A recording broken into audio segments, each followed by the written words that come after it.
Halo semuanya, perkenalkan nama saya Farhan Maslino. Saya dari Sistem Informasi Angkatan 2024 dengan NIM 2024 Kali ini saya akan mempresentasikan penjaminan kualitas perangkat lunak dari Tokoku. Langsung ke latar belakang Tokoku. Nah, untuk latar belakang Tokoku ini adalah aplikasi e-commerce yang memiliki fitur perhitungan diskon otomatis berdasarkan kuantitas item di keranjang belanja pengguna. Kesalahan logika pada perjamuan diskon dapat menyebabkan kerugian finansial, bisnis, atau keluhan pelanggan. Oleh karena itu, verifikasi fungsional yang menggunakan black box dan struktural yang menggunakan white box mutlak mutlak diperlukan. Sebelum kita masuk ke white box dan black box, kita melakukan pendekatan metodologi Radit. Yang di sini yang pertama rencana. Di sini kita menentukan ruang lingkup, jadwal, metrik keberhasilan, dan alokasi sumber daya. Lalu yang kedua ada analisa. Di sini kita melakukan elisitasi kebutuhan fungsional dan pemetaan aturan diskon bertingkat. Lalu yang ketiga ada desain. Di sini kita melakukan pembuatan flowchart dan flow graph berdasarkan logika nested if else. Lalu yang keempat ada implementasi. Di sini penulisan modul, keranjang belanja, dan kalkulasi. Lalu yang kelima ada eksekusi black box dan white box dan UAT dan regression testing. Lalu ada tiga kebutuhan fungsional utama, yaitu yang pertama ada kalkulasi item. Di sini sistem harus mampu secara akurat menghitung total unit item yang dimasukkan ke dalam keranjang belanja oleh pengguna. Lalu yang kedua ada persentase diskon. Di sini sistem menentukan diskon secara presisi, yang dimana lebih atau sama dengan 10 item, yaitu diskonnya 20%. Kalau 5 item 10%, kalau 3 item 5%, dan 3 item 0%. Lalu yang ketiga ada total akhir. Di sini sistem menerapkan formula matematis, yaitu total sama dengan subtotal dikurang subtotal kali diskon, dan menampilkannya pada UI checkout. Di sini ada validasi fungsionalnya atau black box testingnya. Di sini kita melakukan 5 testing, yaitu yang pertama kita menginput satu item dengan subtotal, misalnya di sini 100.000. Di sini diskon 0%, totalnya masih 100.000 dengan statusnya pass.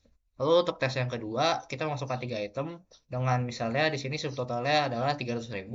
Di sini akan mendapatkan diskon 5%, maka totalnya menjadi 285.000. Lalu yang ketiga ada kita input 5 item yang totalnya 500.000, diskonnya akan menjadi 10%, yang dimana berubah jadi totalnya 450.000. Lalu di sini kita input 10 item dengan subtotal 1 juta. Di sini diskon akan mendapatkan 20%, yang dimana totalnya menjadi 800.000. Lalu jika kita tidak menginput item, maka diskonnya 0% dan juga totalnya 0%. Seperti itu. Lalu untuk pengujian struktural white box, di sini kita mengadopsi pendekatan path testing untuk memastikan tidak ada instruksi pencabangan logika yang cacat dalam modul diskon. Pengukuran psychometric complexity eh, menggunakan rumus matematis dengan P sama dengan 3. Nah, itu karena kita udah ketemu P-nya sama dengan 3, maka kita tinggal P tambah 1, yaitu 3 tambah 1 sama dengan 4. Di sini 4 mengindikasi 4 jalur independen, yaitu yang jalur utamanya, yaitu kondisi di mana diskon 20%. Lalu untuk jalur kedua dan 3 dan 4-nya, yaitu diskon 10%, 5%, dan 0%. Seperti itu. Oke, lanjut ke penerimaan pengguna dan stabilitas. Di sini kita melakukan user acceptance testing dan regression testing. Untuk UAT-nya di sini validasi oleh pengguna akhir menunjukkan tingkat kepuasan yang tinggi. Kriteria keberhasilan mencakup 3 poin utama, yaitu kalkulasi diskon otomatis tanpa intervensi manual. Lalu yang kedua, informasi potongan harga transparan pada keranjang. Lalu yang ketiga, konfigurasi aturan mudah diakses oleh pihak admin toko. Lalu untuk regression testing, di sini kita melakukan pengujian regresi, memastikan modifikasi atau penambahan fitur baru di masa depan tidak merusak modul yang ada. Yaitu ada 2 poin di sini, skenario integrasi kode baru telah disimulasikan. Lalu yang kedua, penghapusan item secara dinamis terbukti memicu rekalkulasi secara tepat dan tanpa galat. Lalu lanjut ke pengujian berorientasi objek. Di sini sebelum melakukan pengukuran metrik, sistem Tokoku diuji berdasarkan arsitektur objek untuk memastikan integritas data. Di sini kita melakukan 2 testing, yaitu class testing dan interclass testing. Di class testing kita berfokus pada verifikasi metode dalam kelas kalkulator diskon secara terisolasi guna memastikan enkapsulasi data terjaga. Dan untuk di interclass testing kita melakukan validasi kolaborasi pesan antar objek keranjang dan checkout untuk integrasi yang mulus. Lalu untuk metrik rancangan berorientasi objek, di sini sistem Tokoku sudah mematuhi standar kualitas objek oriented matrix, yang dimana score weighted method per kelasnya atau WMC-nya dipertahankan di bawah angka 10 untuk kelas kalkulator diskon. Hal ini menjamin tingginya tingkat kohesi sehingga proses dibagi menjadi lebih efisien. Lalu untuk strategi implementasinya, kita di sini yang pertama kita melakukan tahap persiapan atau preparation, yaitu mengkonfigurasi parameter awal diskon di backend dan sosialisasi mekanisme kalkulasi kepada pihak administrator e-commerce Tokoku. Lalu untuk yang kedua, kita melakukan tahap proyek pencontohan atau biasa disebut pilot project. Di sini kita aktifasi fitur diskon secara eksklusif bagi segmen pengguna terbatas atau beta tester selama 7 sampai 14 hari untuk memantau perilaku sistem dalam transaksi nyata. Lalu yang ketiga, tahap evaluasi. Di sini kita monitoring ketat terhadap log transaksi pencontohan untuk memvalidasi akurasi matematis dan memastikan nihilnya insiden kesalahan nominal harga. Lalu yang keempat, tahap peluncuran penuh. Perilisan resmi fitur perhitungan diskon kuantitas kepada 100% basis pengguna aplikasi Tokoku. Lalu untuk strategi pemilihannya di sini yang pertama kita melakukan pemeriksaan berkala terhadap logika perhitungan diskon.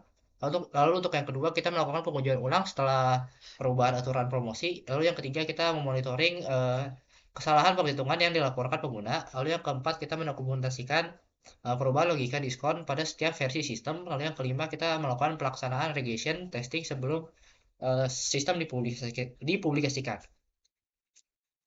Untuk kesimpulannya kita yaitu metodologi pengujian komprehensif Radit telah sukses diterapkan. Secara keseluruhan seluruh test case black box dan white box testing dinyatakan pass. Lalu untuk integrasi UAT dan pengujian stabilitas regresi memvalidasi bahwa sistem Tokoku kini siap dan layak untuk operasional skala penuh dan dalam melayani transaksi e-commerce. Oke, baik. Sekarang saya akan mendemonstrasikan website dari Tokoku. Di sini merupakan tampilan beranda dari website Tokoku. Di sini kita bisa langsung saja klik mulai belanja untuk masuk ke produk-produknya. Nah, ini untuk produk-produknya kita sudah kategorikan sesuai dengan kategori produknya, yaitu ada elektronik, fashion, furnitur, dan lain sebagainya. Saya akan memesan eh, Sony WH 1000 XM5. Misalnya, saya tambahkan ke keranjang. Nah, dia akan langsung masuk ke keranjang. Ini karena kuantitas itemnya cuma satu, maka dia tidak mendapatkan diskon, diskonnya hanya 0%. Namun jika saya tambahkan ke 3 item, maka diskonnya akan menjadi 5%. Jika saya tambahkan ke 5 item, diskonnya menjadi 10%. Dan jika saya tambahkan ke 10 item, diskonnya akan menjadi 20%. Dan ini ngurangin subtotalnya yang tadinya 44 juta dikurang 8.998.000, jadinya totalnya yaitu 36.007.000 seperti itu. Oke, baik, sekian dari presentasi saya, terima kasih.